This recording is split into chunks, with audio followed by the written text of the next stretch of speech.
Hi guys! Kamusta po kayong lahat? So ngayon ay gagawa po tayo ng general love reading. At sa mga bago lang po sa channel ko, don't forget to hit like and subscribe para po updated kayo sa mga videos na i-upload ko. At paalala lang po, hindi po lahat ay makaka-resonate. So take what resonate and leave what doesn't. At sa mga gusto magpa-private reading, message lang po ako sa Facebook, nasa description box below. At ipipin ko din po siya, okay? So ngayon, tingnan natin kaninong energy kayo makukuha natin ngayon. General love reading.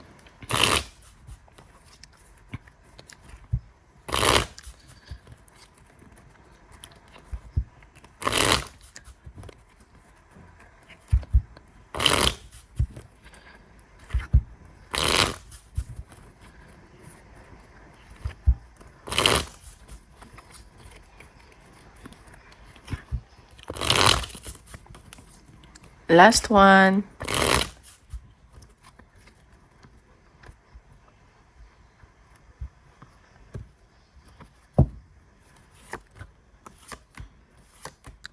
Oh, okay. So, nakikita ko dito, itong person nyo, like, busy sa trabaho, or kayo yung busy trabaho. Parang, ano ba to? Siguro may, ano ba yan? May bago kayong nagugustuhan ngayon. Like, focus nyo kasi, pera, or kung may business kayo, alam mo yun. Kasi parang palago pa lang eh. Pero sa nakikita ko, may nagugustuhan kang bago, medyo conflict lang. Kasi, para itong tao na to, parang naguguluhan ka. Parang itong tao na to kasi hindi masyado nakikipag-usap at nasa malayo din to, ganyan. Ayan no, may pag-travel ako nakita. Magkikita ba kayo? Siguro bagong tao to. Parang may, pero ikaw pinipigilan mo eh. Ganon. Parang may bago ko nararamdaman. Bagong tao yung nakikita ko.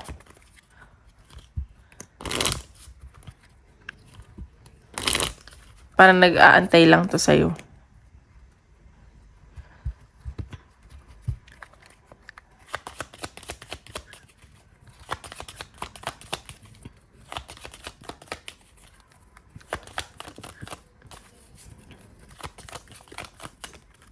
Okay, release. So, nakikita ko dito, may nire-release ka sa connection nyo or nire-release mo yung negativity na feel mo or parang healing stage ka ganun. Parang baka nire-release mo na ex mo para makakita ka ng bago. Kailangan mo i-release yung ex mo para makapag-entertain ka ng bago. Ayan, so siguro nga, ayun, busy ka sa trabaho. Nakikita ko na kung or may business ka, ikaw yung nagmamanage or kung nasa work ka man, ikaw yung mataas ang posisyon. Ayan. So, tingnan natin, energy ng person mo.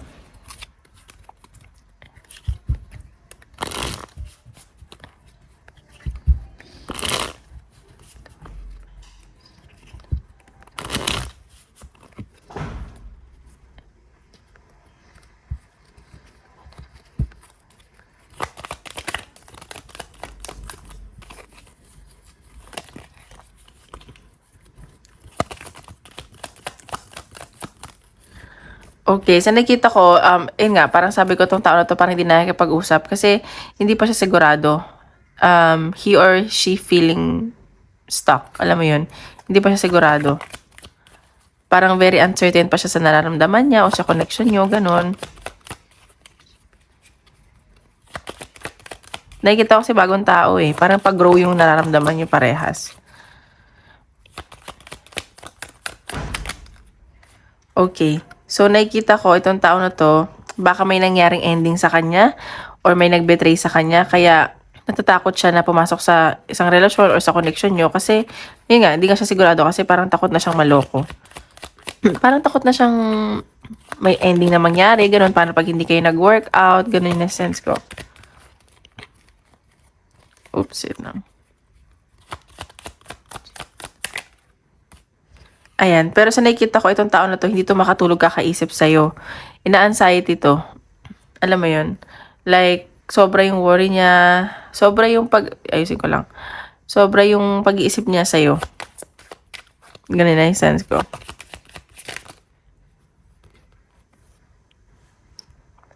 Ayan. So, nakikita ko to, may movement tong ginagawa. Baka, may relocation na nakikita. So, baka may pag-travel, hindi ko alam kung siya or ikaw. At sa nakikita ko, parang gusto mo na niya mapag-isa ngayon. Gusto niya mag-isip-isip. Ano ba to? So, dagat ba to? Ay, Ayan, so nakikita ko na mag-o-offer to sa'yo. Namimiss ka nitong taong to. Ano ba to? From the past na ba to? Kakalify natin. Or kababata mo, ganyan. Namimiss ka niyan. Ace of Pentacles. So, ayan, parang may gusto siyang, ano ba yun? Nabulol ako. Parang may gusto siyang maging new beginning sa inyo. So, nakikita ko may success na paparating. Like, kung maging kayo committed tong taong to. Pero sa nakikita ko, busy din siya sa trabaho niya. Alam mo, hindi siya makapag-focus. Knight of Cups. So, ayan. Nakikita ko naman na mahal ka niya.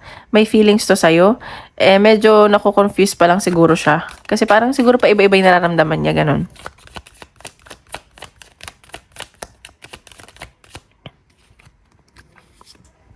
The Wheel of Fortune. So, nakikita ko, may changes na mangyayari sa inyo. Kung ngayon, nagdadalawang isip siya, nakikita ko na gagawa na siya ng move. Parang nag-iisip-isip to eh. Kasi nakikita ko naman na may feeling siya sa'yo. Ayan oh, The Lovers. So, ano ba to? Nag-i-imagine na kayo? Or gusto niya na mapunta ka sa kanya. Ganun yun nasa sense ko. Pero yung nagdadalawang isip siya. Pero very assertive naman tong taong to. Ayan, baka mag-offer to sa'yo. So, tingnan pa natin, energy mo towards him or her.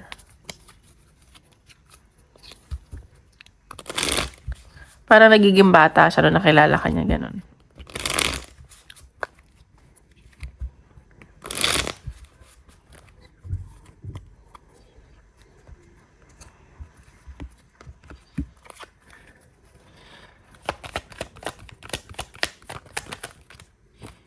Okay. Ayan. So, nakikita ko, okay, 3 of Wands. So, may pag-travel. Pupunta ka ba sa kanya? Or pupunta siya sa'yo? May pag-travel ako nakikita. Nag-aantay ka lang siguro. Pero sa ngayon nakikita ko, ayun, pares ka na energy. Gusto niyo muna mapag-isa. Nagninilay-nilay kayo, ganyan. Ayaw niyo muna ng kausap. Baka nagkakaroon kayo ng space.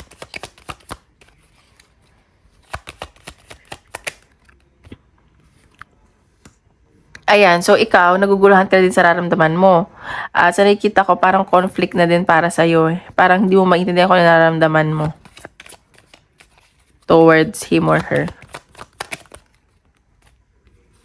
Ayan, so nakikita ko, mag-focus ka na lang muna sa kaperahan mo. Sa nakikita ko, yun na lang muna yung focus mo at gusto mo isipin mo muna yung sarili mo. Ganon. Ayan. So, ikaw kasi fina-follow mo yung intuition mo. And, ayun nga, sabi ko, focus ka sa kaperahan mo. At siguro mga ginagawa kang hobby ngayon.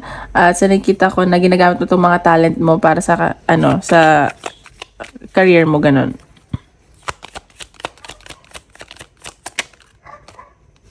Ayan. So, iniisip mo dito yung worth mo. At, ayun, may pag-travel talaga. May pag-aantay ako nakikita. Ikaw ba nag-aantay o nag-aantayan kayong dalawa? Pares lang kayo ng energy. Hindi nyo alam kung gagawin. Parang wala kasing gumagawa ng move dito. Doon nakikita ko. Doon pares kayo may nafe-feel.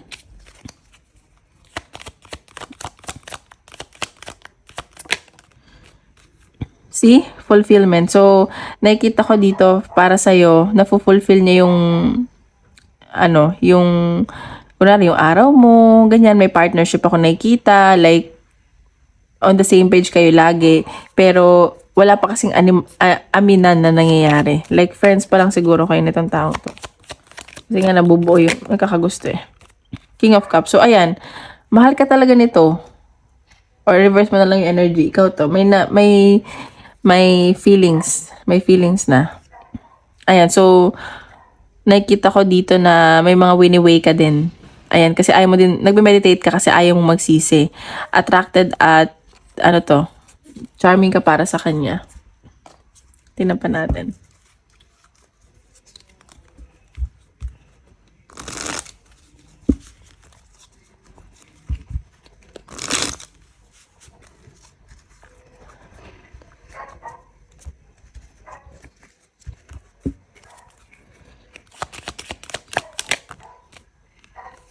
Okay, so baka tumawag tong taong to? Or baka nag-aantay ka ng tawag nila? Or ikaw yung tatawag kasi call hearing from them. Ayan. So, baka nag-aantay ka.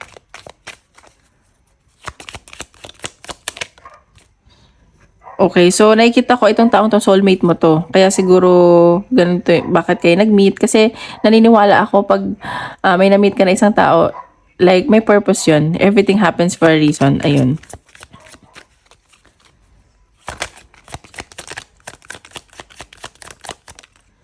Travel, ayun 'no, may travel talaga. So baka nga magkita kayo or pupuntahan ka niya, pupuntahan mo siya. So baka may experience kayong bagong ano 'to, mga bagong bagay at sa nakikita ko na ayun, ingat ka lang, compromise. So kung gusto niyo may nangyari dito, matuto kayong mag-compromise. Ayan, so para hindi ka na daw masaktan, unexpected. So nakikita ko naman na magiging peaceful yung relationship niyo kung magiging kayo. Nga ba natin?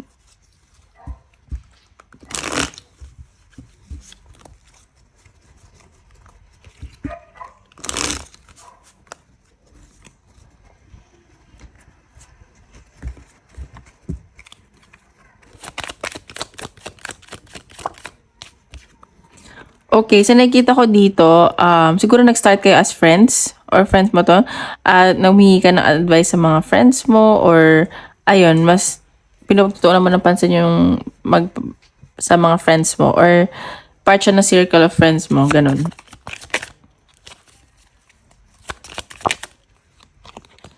Ayan, sa nakikita ko dito, ayan, nasa-satisfy ka nitong taong 'to, eh. Parehas kayo, nasa-satisfy niyo isa't isa, komportable kayo sa isa't isa, alam mo 'yun.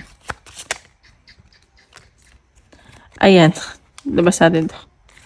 Okay, so nakikita ko dito, magfo-focus kayo sa goal ninyo. May mga expectation kayo dito. Siguro, ay may pag-travel talaga destination. Nag-iisip na kayo parehas. So nakikita ko humingi ka ng advice, baka nakakausap mo to. At parang mentor mo siya, ganun. So ayun yun lang sa sense ko. So tingnan pa natin advice ni Universe. It comes with time and practice. So, ayan, maging confident ka lang. So, kung nag-aantay ka sa taong to or nag-aantayan kayo, it comes with time and practice. So, maging confident ka lang daw sa sarili mo. Okay? So, ngayon pa tayo sa career. Okay, guys, don't forget to hit like and subscribe po para updated kayo sa mga videos na i-upload ko.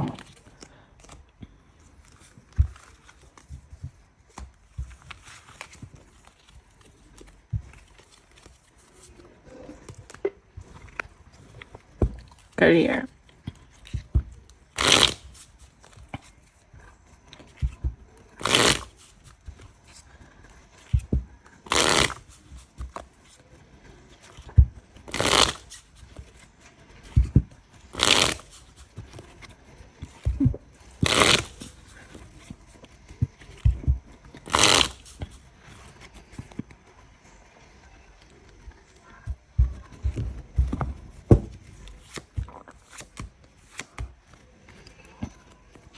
Okay, ano ba yan? Ang negative naman ang energy ngayon. Sa career, siguro sobrang nai-stress ka na sa career mo. Ayan. And sa nakikita ko, parang gulong-gulo na iisip mo. Like, sobrang down ng energy mo, hindi mo alam kung gagawin mo.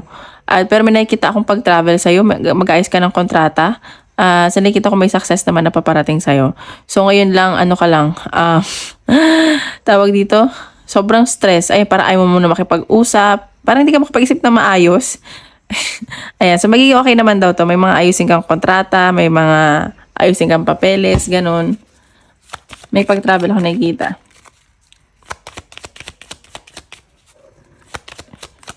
May isang tao nag-iisip sa'yo. Ayan, rescue. So, parang hindi mo na lang gagawin mo. Parang gusto mo na lang tulungan. Humihingi ka na ng tulong ibang tao kasi pati ikaw di mo na alam kung ano gagawin mo sa sarili mo. Ayan, sanctuary. So, kailangan mo na siguro mag-meditate.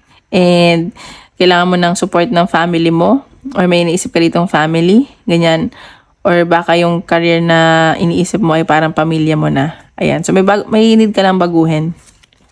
Trust your instincts daw. Okay, so tingnan natin sa career. Ingat lang baka yung mga nagkakasakit na dito. Sobrang sipag.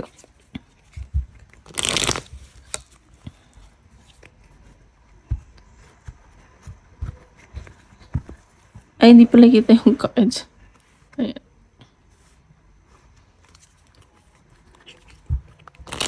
Oops.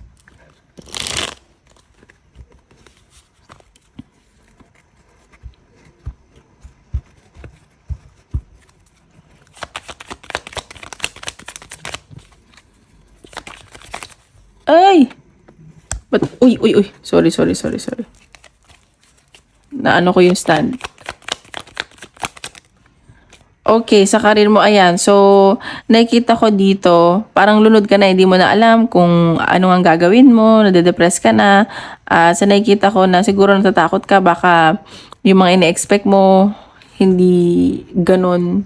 Alam mo yun? Baka may mga tinatago sa'yo or may mga nagsisinungaling, ganun. Ayan. Sa nakikita ko naman sa karir mo, magiging masaya ka naman daw. Baka ikaw yung mismo lang natatakot. Ganun. Passionate ka naman daw sa ginagawa mo. Ayan o, may success na paparating sa'yo at new beginning ako nakikita. Magiging maayos yung kaperahan mo. Oops! Ayan. So, baka may andyan yung, tawag dito, andyan yung, ano ba to, partner mo or may makikita ka doon na magiging partner mo. Alam mo yun, baka may nagkakagusto sa'yo sa trabaho. At baka may boyfriend or maging girlfriend ka dyan. Oh, okay. Mag-ingat ka lang kasi baka mamaya mabuntis ka or nakikita ko dito may success ako nakikita and abundance. Ayan no, magiging masaya ka daw. And nakikita ko that's the one of the nicest cards dito sa tarot reading. Magiging masaya ka daw kung ano man yung piliin mo. So, ingat ka lang sa mga tao na magbebetray sa'yo o magsisinungaling ganyan. No? So, ayan no, magiging workaholic ka raw, marami ka raw gagawin, marami kang ginagawa, ganyan. Last card.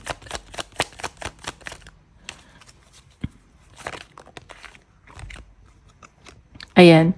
So, baka lang masaktan ka or may makasakit sa'yo dyan. So, mag-ingat ka lang. Baka mapagod ka, ganun. Pero nakita ko naman na kahit naman nasasaktan ka, confident ka pa rin naman. May Wheel of Fortune ako nakikita. Ayan. So, magiging invested ka pa rin naman. Ayan. So, you will always follow your intuition.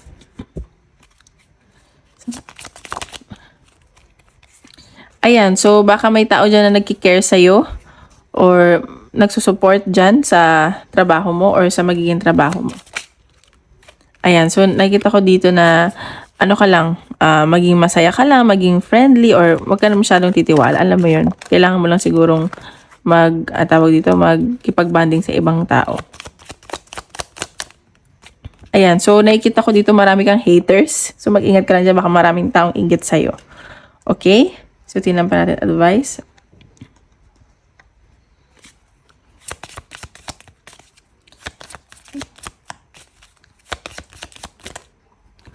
Navigating by the stars, follow your bliss. So, ayan o. I-follow mo daw kung ano yung magkakaroon ka ng peace of mind or makakapagpasaya sa'yo. Support is all around you. Kasi marami naman daw nagsusuporta sa'yo. Ayan, mga fellow travelers, baka mga katrabaho mo to, baka magta-travel ka. Ayan, trust that there's a divine plan. So, ayun. Divinely guided ka naman daw sa nakikita ko. Okay, ngayon, isip ka ng question. Tinatin anong sagot ni universe.